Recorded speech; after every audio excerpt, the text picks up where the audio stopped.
یہ میراث کہتے ہیں کہ مرنے کے بعد انسان کے مال کے ساتھ اس کا تعلق جڑتا ہے۔ اس وراثت اور میراث کے علم کو عربی زبان کے اندر علم الفرائض کہا جاتا ہے۔ اسی علم کے متعلق رسول اکرم صلی اللہ تعالیٰ علیہ وآلہ وسلم نے فرمایا کہ تعلموا الفرائض، کہ اس علم کو سیکھو، اور فرمایا وعلموها الناس، اور اس علم کو سیکھ کر لوگوں کو یہ علم سکھاؤ۔ فإنها نصف العلم، اس لیے کہ یہ آدھا علم ہے، یعنی اس علم کی فضیلت اور اس علم کی شان اللہ کے رسول صلی اللہ علیہ وآلہ وسلم نے اس انداز میں بیان فرمایا کہ دیگر سارے علوم کو ایک طرف رکھ دیا اور علم الفرائض یعنی میراث کے علم کو ایک طرف رکھ دیا۔ اور ایک روایت کے اندر ہے کہ رسول اکرم صلی اللہ تعالیٰ علیہ وآلہ وسلم نے ارشاد فرمایا کہ ایک وقت آئے گا، ایک زمانہ آئے گا کہ دو افراد وراثت کے مسئلے میں جھگڑا کر رہے ہیں، لیکن اس مسئلے کے حل کے لیے کوئی بندہ ان کو وراثت کے علم کا ماہر نہیں مل پائے، یعنی یہ علم اللہ تعالیٰ میری امت سے اس طرح اٹھا لے گا۔ تو یہ چونکہ اہمیت کا حامل ہے کہ خود حضور علیہ السلام نے اس کو نصف علم فرمایا ہے، اور پھر نصف علم فرمانے کی توجہ کیا ہے، وجہ کیا ہے، اس پر بھی علماء اسلام نے کلام کیا ہے کہ دیکھیے انسان جب کسی شے کا مالک ہوتا ہے تو دو طریقے سے مالک بنتا ہے۔ ایک طریقہ تو اس کا اپنا اختیاری طریقہ ہوتا ہے جس کو ہم بائی چوائس کہتے ہیں یا آپشنل وے کہتے ہیں، کہ انسان محنت کرتا ہے، کاروبار کرتا ہے اور پھر جا کر وہ کسی شے کا مالک بنتا ہے۔ اور دوسرا طریقہ مالک بننے کا یہ ہوتا ہے کہ انسان محنت اور مشقت نہیں کرتا، بلکہ وہ جس کا وارث ہوتا ہے وہ مورث انتقال کر جاتا ہے، تو مورث جب انتقال کر جاتا ہے تو وارث خود بخود اس کے مال پر اپنا حق جما لیتا ہے، تو یہ غیر اختیاری طور پر اس کو ملکیت حاصل ہو جاتی ہے۔ تو اس بنا پر علماء اسلام نے فرمایا ہے کہ رسول اکرم صلی اللہ تعالیٰ علیہ وآلہ وسلم نے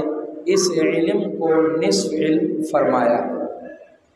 پھر وراثت کے مسئلے کے اندر یہ بات تو ہم میں سے ہر شخص جانتا ہے کہ جو مورث ہوتا ہے یعنی جس کا مال ہوتا ہے، جب وہ انتقال کر جاتا ہے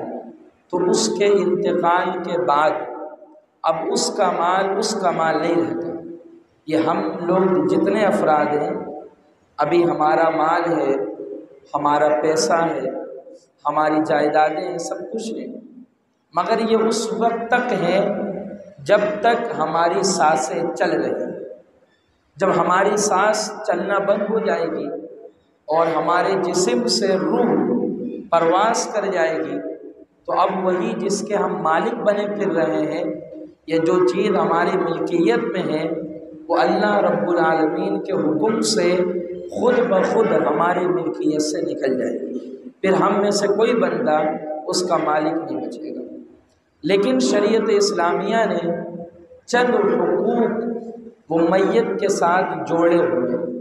کہ میت کا مال ڈائریکٹ اس کے ورثاء میں تقسیم نہیں ہوگا، بلکہ ورثاء کی طرف مال جانے سے پہلے کچھ لوازمات ہیں، کچھ ضروریات ہیں کہ ان لوازمات اور ضروریات کی پہلے تکمیل کی جائے گی۔ اب ان میں سے سب سے پہلی چیز وہ تجہیز و تکفین ہوتی ہے کہ جب کوئی انسان اس دار فانی سے رخصت ہو جاتا ہے اور انتقال کر جاتا ہے تو اب جو وہ مال چھوڑتا ہے، جو وہ اپنا روپیہ چھوڑتا ہے، جو وہ اپنی جائیداد چھوڑتا ہے، جو کچھ چھوڑتا ہے اس کو طریقہ کہا جاتا ہے، اور طریقہ میں سب سے پہلا حق مرنے والے کی تجہیز اور اس کی تکفین کا ہوتا ہے۔ تکفین سے مراد اس کو کفن دینا ہوتا ہے، اور تجہیز سے مراد مرنے کے بعد سے لے کر قبر کے اندر داخل کرنے کے تمام احکامات کو کہا جاتا ہے۔ تو آپ دیکھ لیجئے کہ اس دور کے اندر بھی جب کوئی شخص مرتا ہے تو اس کے کفن دفن کا انتظام کرنا ہوتا ہے۔ پھر اب قبرستان کے اندر زمینیں باقاعدہ پیسہ دے کر ملتی ہیں، تو وہاں پیسہ الگ دینا ہوتا ہے۔ پھر اس کے بعد اگر قبرستان دور ہے تو پھر گاڑی وغیرہ کا انتظام کرنا پڑتا ہے تاکہ لوگ گاڑی پر قبرستان تک پہنچ جائیں۔ تو ظاہر سی بات اس پہ پیسہ خرچ ہو رہا ہے، کچھ نہیں تو مرے سے مرا 25-30 ہزار روپے اس وقت ایک انسان کو قبر کے اندر ڈالنے میں خرچ ہو ہی جاتا ہے۔ تو اب وہ جو روپیہ خرچ ہو رہا ہے، اگر اوسطاً 25-30 ہزار روپے ہی لگا لیں تو یہ جو روپیہ خرچ ہوگا یہ خرچ کون کرے گا؟ تو شریعت اسلامیہ نے اس کا جواب دیا کہ جو بندہ مر گیا ہے اور اس نے جو اپنا مال چھوڑا ہے اس کے اپنے مال سے ہی ان تمام اخراجات کو پورا کیا جائے گا، لیکن اس کے اندر یہ احتیاط کرنی ہوگی کہ اسراف سے کام نہیں لیا جائے گا، یوں ہی بخل سے بھی کام نہیں لیا جائے گا۔ جیسے مرد کو جو سنت کفن ہے وہ 3 کپڑے ہوتے ہیں جس کا مختلف نام ہے۔ اب کوئی بندہ کہے کہ میں اس کو 3 کفن کی بجائے فقط ایک ہی کپڑے میں کفن دوں گا،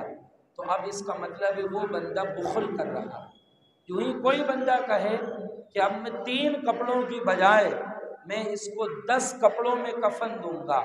تو اب اس کا مطلب ہے یہ اسراف کر رہا ہے۔ تو بخل بھی نہیں کرنا ہے اور اسراف بھی نہیں کرنا ہے، بلکہ راہ اعتدال پر رکھنا ہے۔ یوں ہی کوئی بندہ، اب آپ کو معلوم ہے کہ کپڑے کی ورائٹی مختلف ہوتی ہے اور مختلف ورائٹی کے اعتبار سے لوگ کپڑے مختلف پہنتے ہیں۔ کوئی کپڑا 500 والا پہن کر گزارا کر رہا ہوتا ہے،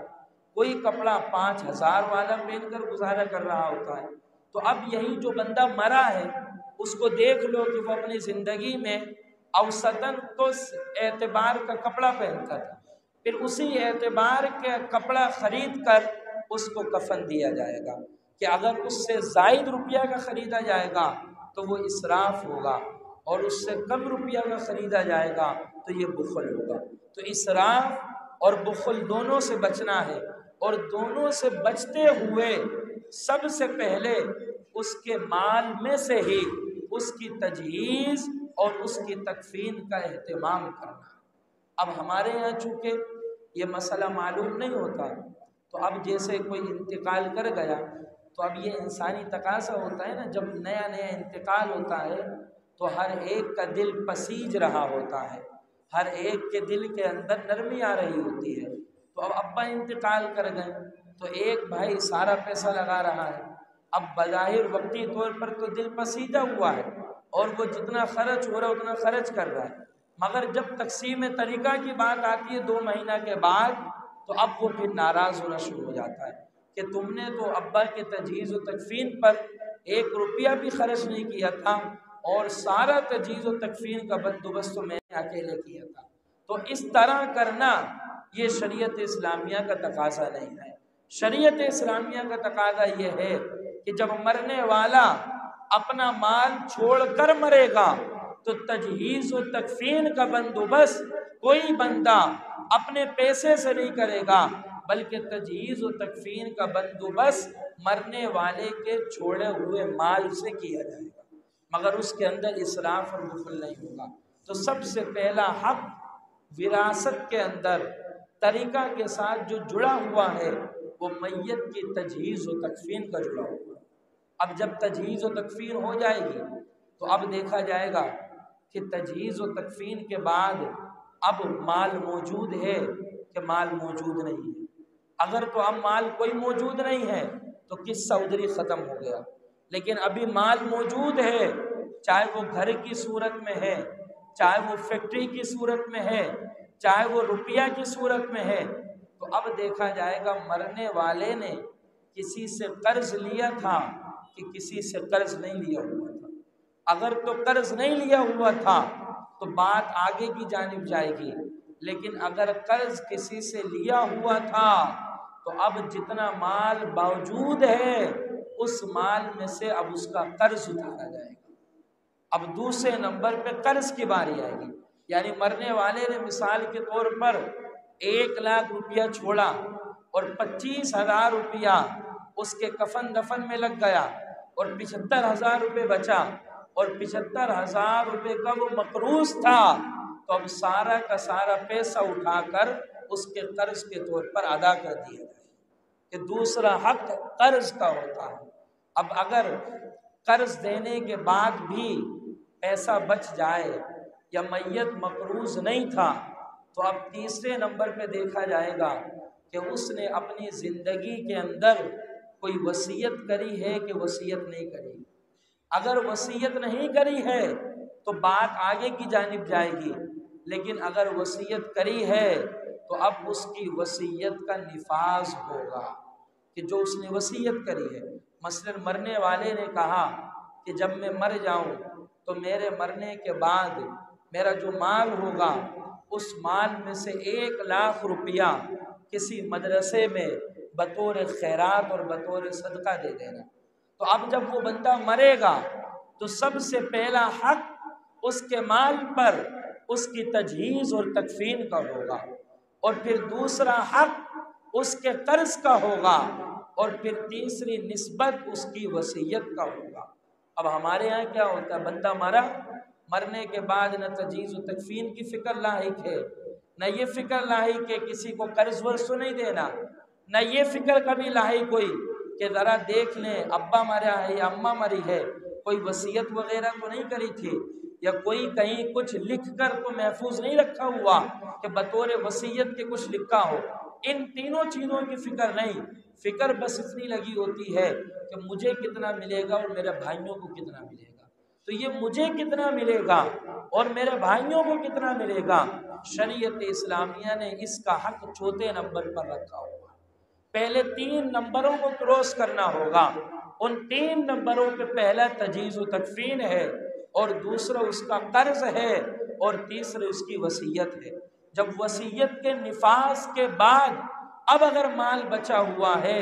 تو اب چوتھے نمبر پہ دیکھا جائے گا کہ کون کون اس کا وارث بن رہا ہے۔ پھر ورثاء کے درمیان اب شریعت اسلامیہ کے مقرر کردہ حصوں کے مطابق اب وراثت تقسیم ہوگی۔ اور یہ بات یاد رکھیے گا کہ یہ جو وراثت ہے جس کو میراث اور علم الفرائض کہا جاتا ہے، اس کے اندر اللہ رب العالمین نے قرآن مجید فرقان حمید میں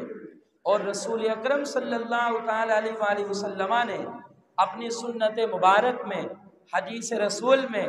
اور اجماع امت کے طور پر ہر بندے کا حصہ مقرر کر دیا کہ کس کو کتنا ملے گا۔ یہ ہمارے خیال پر، ہماری عقل پر، ہمارے شعور پر، ہماری سوچ پر، ہماری فکر پر یہ اللہ اور اس کے رسول نے نہیں چھوڑا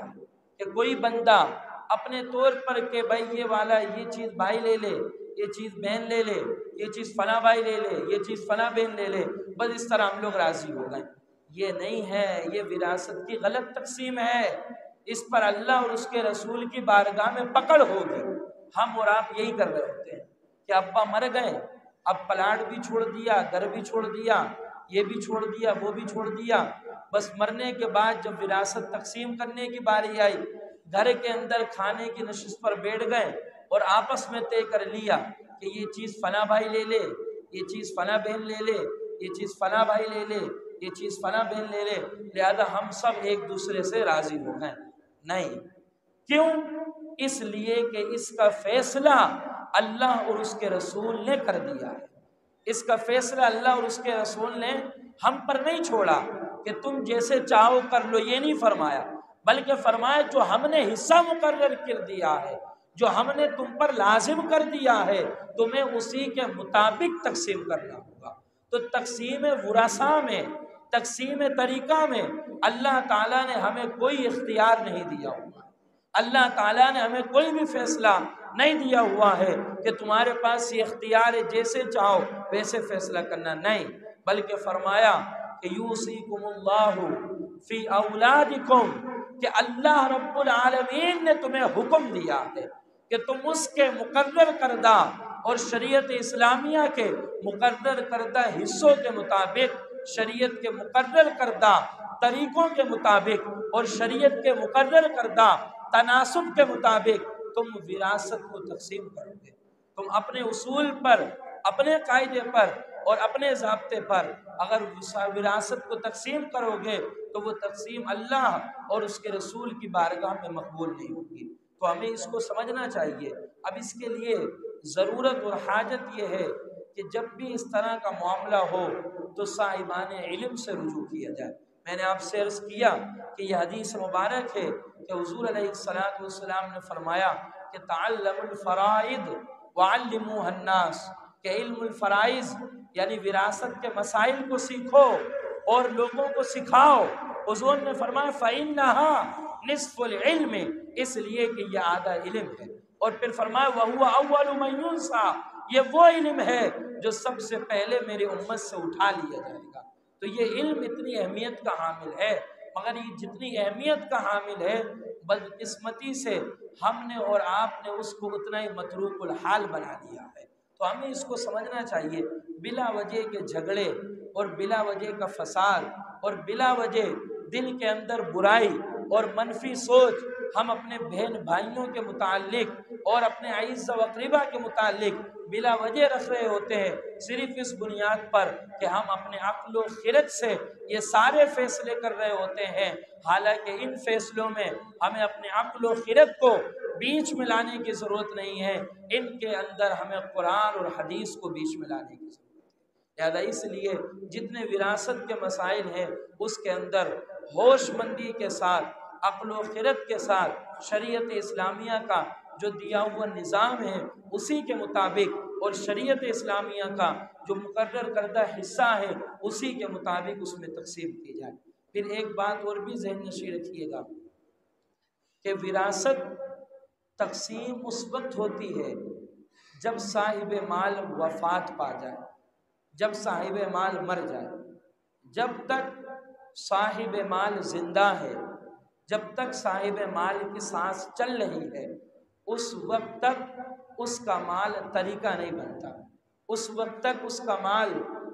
وراثت نہیں بنتا۔ تو اب یہاں سے وہ اولادیں اس بات کو سمجھ لیں کہ جن کے باپ زندہ ہیں اور وہ اپنے باپ سے حصے مانگ رہے ہوتے ہیں، باپ زندہ ہیں مگر باپ سے وراثت کا مطالبہ کر رہے ہیں۔ بھائی وراثت تو اس وقت بنے گا نا جب تمہارا باپ مرے گا، ابھی تو باپ زندہ ہے تو وراثت کس شے کی؟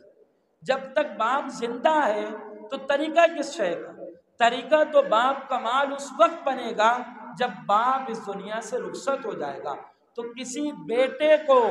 یہ حق نہیں ہے کہ اپنے باپ سے اپنا حصہ مانگے، کیونکہ اس کا حصہ ہے ہی نہیں جب تک باپ زندہ ہے۔ باپ مرے گا تو اس کا حصہ بنے گا۔ تو باپ کی زندگی میں کوئی بندہ اپنے باپ سے کہے کہ مجھے میرا حصہ دو، یا کوئی بندہ اپنی ماں سے کہے مجھے میرا حصہ دو، تو تم کس حصے کا تقاضا کر رہے ہو؟ کون سا حصہ مانگ رہے ہو؟ ابھی تو شریعت نے تمہیں کوئی حصے دار بنایا ہی نہیں۔ حصہ تو تمہارا جب بنے گا جب تمہارا باپ اس دنیا سے رخصت ہو جائے گا، جب تمہاری ماں اس دنیا سے رخصت ہو جائے گی۔ تو یہ جتنی اولادیں اپنے ماں سے حصہ مانگ رہے ہوتے ہیں، اپنے باپ سے حصہ مانگ رہے ہوتے ہیں، شریعت نے ان کا کوئی حصہ نہیں رکھا ہوتا، زندگی میں کوئی حصہ نہیں ہوتا، حصہ ہمیشہ وفات کے بعد ہوتا ہے۔ تو جو لوگ حصہ مانگ رہے ہوتے ہیں، دوسرے لفظوں میں اس کو یوں بھی سمجھ لیجئے کہ ذرا چشم تصور میں جائیں، وہ حصہ مانگ کر کہیں اپنے باپ کی موت کا تقاضا تو نہیں کر رہے ہیں کہ باپ مرے تو مجھے حصہ ملے۔ لہذا اس لیے اللہ تعالیٰ نے ہر ایک کا اپنا نصیب رکھا ہوا ہے۔ میرے باپ کو جو مل رہا ہے وہ میرے باپ کا نصیب ہے، میرے باپ کو جو دیا جا رہا ہے وہ ان کا مقدر ہے، اور مجھے جو مل رہا ہے یہ میرا نصیب ہے، یہ میرا مقدر ہے۔ میں تو دعا کروں گا میرے مولا میرے باپ کا سایہ ہمیشہ میرے سر پر سلامت رکھنا، کیونکہ یہ وہ سایہ ہے کہ اس سائے کے اندر جب ہم محنت کرنے کے لیے نکلتے ہیں، مشقت کرنے کے لیے نکلتے ہیں، جد و جہد کرنے کے لیے نکلتے ہیں، اور سر پر باپ کا سایہ ہوتا ہے، تو اللہ تعالیٰ بہت سی پریشانیاں خود بخود ہماری آسان فرما دیتا ہے۔ تو زندگی کے اندر ماں باپ سے اس چیز کا تقاضا نہ کریں، کیونکہ ایک بات تو یہ کہ تقاضا کرنے کا حق ہے ہی نہیں، کیونکہ حصہ تو جب بنے گا نا جب ماں باپ جب مریں گے، جب تک زندہ ہیں جب تک حصہ نہیں۔ ایسے ہی بعض ماں باپ وہ یہ سوال کرتے ہیں اور پوچھتے ہیں اور وہ چاہت رکھتے ہیں کہ میں اپنی زندگی کے اندر اپنی اولاد کے درمیان مال کو تقسیم کرنا چاہتا ہوں، تاکہ میرے مرنے کے بعد وہ لوگ جھگڑا نہ کریں، تاکہ میرے مرنے کے بعد کوئی دنگا اور فساد نہ ہو۔ تو وہ لوگ جو زندگی کے اندر خود سے اپنے مال کو تقسیم کرنا چاہتے ہیں، تو وہ مال وراثت یا مال طریقہ نہیں ہوتا، بلکہ وہ تحفہ اور گفٹ ہوتا ہے، کہ جیسے ایک چیز میری ہے، اب میں جس کو چاہوں دے دوں اور جس کو چاہوں نہ دوں، میری چیز ہے، دینا لینا یہ میرا کام ہے۔ تو ایسے ہی زندگی کے اندر اگر کوئی باپ اپنی اولاد کے درمیان تقسیم کرنا چاہتا ہے تو اس کو طریقہ یا وراثت نہیں کہتے ہیں، بلکہ اس کو تحفہ اور ہبہ کہتے ہیں۔ اب اگر کوئی باپ اپنی زندگی کے اندر اپنی اولاد کے درمیان اپنے مال کو تقسیم کرنا چاہتا ہے تو پہلے تو ایک مشاہداتی اور تجرباتی بات سماعت کریے، اور اس کے بعد پھر میں حکم شرع بیان کرتا ہوں۔ مشاہداتی اور تجرباتی بات یہ ہے کہ ہمارے مشاہدے میں ہے کہ ہم نے ایسے باپوں کو دیکھا ہے کہ اپنی زندگی کے اندر اپنی اولاد کے درمیان سب کچھ تقسیم کر دیا۔ اللہ نے گھر دیے ہوئے تھے، گھر بھی اولادوں میں تقسیم کر دیا۔ اللہ نے کاروبار بھی دیا ہوا تھا، کاروبار بھی اولاد میں تقسیم کر دیا، اور سب کچھ اولاد میں تقسیم کر کے اب خود خالی ہاتھ ہو گئے، اور خالی ہاتھ بھی ایسے ہوئے کہ اب دوا تک کی اگر ضرورت ہوتی ہے تو اب اولاد کے سامنے جا کر ہاتھ پھیلانا پڑ جاتا ہے۔ پھر کبھی اس اولاد کے پاس جا رہا ہے، اس سے مانگ رہا ہے، کبھی اس بیٹے کے پاس جا رہا ہے، اس سے مانگ رہا ہے، کبھی اس بیٹے کے پاس جا رہا ہے، اس سے مانگ رہا ہے۔ تو میاں جب اللہ تعالیٰ نے تمہیں مالک بنایا ہوا تھا اور اللہ تعالیٰ نے تمہیں دیا ہوا تھا تو تم اپنے پاس رکھتے، اور تمہاری اولاد کو جتنی ضرورت تھی، وہ تمہارا خون ہے، تمہاری اولاد ہے، تم ان کو ان کی ضرورت کے مطابق دیتے رہتے۔ تو بہتر طریقہ تو یہی ہے کہ اللہ تعالیٰ نے جب تک ماں باپ کو صاحب استطاعت بنایا ہوا ہے، مالک بنایا ہوا ہے، وہ اپنے مال کو اپنے قبضے میں رکھے، وہ اپنے جائیداد کو اپنے اختیار میں رکھے۔ ہاں، آپ کا کوئی بیٹا یا کوئی بیٹی پریشان ہو، آپ کے پاس آئے مدد مانگنے کے لیے، آپ دل کھول کے ان کے ساتھ تعاون کریں کہ وہ آپ کا بیٹا ہے، آپ کی بیٹی ہے، آپ اس کی پریشانی پر خوش نہیں ہوں گے، آپ اس کی تکلیف پر خوش نہیں ہوں گے، مگر جتنا آپ تعاون کر سکتے ہیں، جتنا آپ ساتھ دے سکتے ہیں، آپ اتنا تعاون کریں، اتنا ساتھ دیں، مگر سب کچھ انہیں دے کر پھر آپ ان کے رحم و کرم پر ہو جائیں، یہ شریعت اسلامیہ کا مقصود نہیں ہے، یہ شریعت اسلامیہ کا پسندیدہ نہیں ہے۔ تو مشاہداتی اور تجرباتی بات یہی تھی کہ لوگ دے کر پھر اپنی اولاد کے رحم و کرم پر ہو جاتے ہیں، تو یہ طریقہ مناسب نہیں ہے۔ لیکن ہاں، اب حکم شرع سماعت فرما لیجیے کہ اگر کوئی باپ یا کوئی ماں اپنی زندگی میں ہی اپنی اولاد کے درمیان اپنے مال کو تقسیم کرنا چاہے تو شریعت اسلامیہ کا حکم ہے کہ پھر وہ بیٹا اور بیٹی دونوں کو برابر برابر تقسیم کرے گا۔ اصول وراثت میں آپ نے سن رکھا ہوگا کہ بیٹیوں کو بیٹوں کا نصف ملتا ہے، یعنی بیٹیوں کو بیٹوں کا آدھا ملتا ہے، یہ آپ نے اصول وراثت میں سن رکھا ہوگا۔ مگر جو بیٹیوں کو بیٹوں کا آدھا ملتا ہے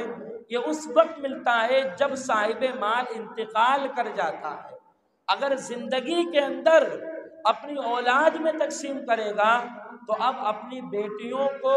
اپنے بیٹوں سے آدھا نہیں دے گا، بلکہ زندگی کے اندر جتنا بیٹوں کو دے گا اتنا ہی برابر برابر اپنی بیٹیوں کو بھی دے گا۔ تو اگر زندگی کے اندر کوئی ماں یا کوئی باپ اپنی اولاد کے درمیان حصوں کو تقسیم کرنا چاہے اور جائیداد دینا چاہے تو پھر یہ اصول یاد رکھنا ہوگا کہ انہیں بیٹا اور بیٹی دونوں کو برابر برابر دینا ہوگا، ورنہ زیادہ بہتر بات یہ ہے کہ آپ اپنے قبضے میں رکھیں اور اپنی اولاد کے ساتھ تعاون کریں، جہاں تک آپ تعاون کر سکتے ہیں کہ بلا وجہ آپ اپنی اولاد کے بھی رحم و کرم پر نہ آئیں۔ تو اس طرح کے وہ مسائل ہیں جو ہماری زندگی کے ساتھ یہ جڑے ہوئے ہیں اور اس کا ہماری زندگی کے ساتھ گہرا تعلق ہے۔ تو جس طرح ہم جب کوئی اہم قدم اٹھاتے ہیں، اہم فیصلہ کرتے ہیں، جیسے مجھے اپنی بیٹی کا رشتہ کرنا ہو تو میں آنکھ بند کر کے کسی لڑکے کو نہیں دے دوں گا، بلکہ اس کے متعلق چھان پھٹک کروں گا، اور جتنے لوگ اس کے اندر ماہر ہوں گے ان سے میں مشورہ کروں گا۔ یوں ہی اگر مجھے کاروبار شروع کرنا ہو اور لاکھوں روپے لگانا ہو تو میں کاروبار کا مشورہ لینے کے لیے کسی نائی کی دکان پر نائی سے مشورہ نہیں لوں گا، یا کسی موٹر سائیکل بنانے والے